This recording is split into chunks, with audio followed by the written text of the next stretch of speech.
வணக்கம் நண்பர்களே. ஐஸ்வர்யா வந்து இப்படி தான் உட்காந்து வாங்க வெளியில் கூப்பிட்டாங்க. இதுக்கு போன் வந்துருச்சாங்க, போய் கொண்டு போய் டஸ்ட்பின் எல்லாம் கொட்டணும்.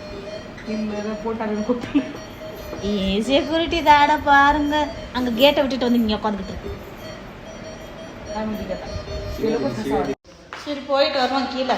இதே கூப்பிட்றாங்க, நான் தான் பார்த்துக்கிறேன். யாரும் போகட்டும்னு நான் உட்காந்துட்டு இருந்தா போன் அடிக்கிறாங்க கவுண்டருக்கு. ராதா மாசியை கீழே வர சொல்லுங்க. சரிட்டேன் வர்றோம். பார்த்தீங்களா திமுறை. அவரவர் வேலையை அவரவர் பார்த்து தான் ஆகணும். அவங்கள நம்ம கூட சொல்லி என்ன செய்யணும், ஒன்றும் செய்யணும். போய் போட்டுட்டு வருவோம். சவுண்ட் கேட்குது, இழுத்து போட்டுக்கிட்டு இருக்காங்கன்னு நினைக்கிறேன். பாப்போம் ஒரு நிமிஷம். போட்டுக்கிட்டு இருக்காங்க.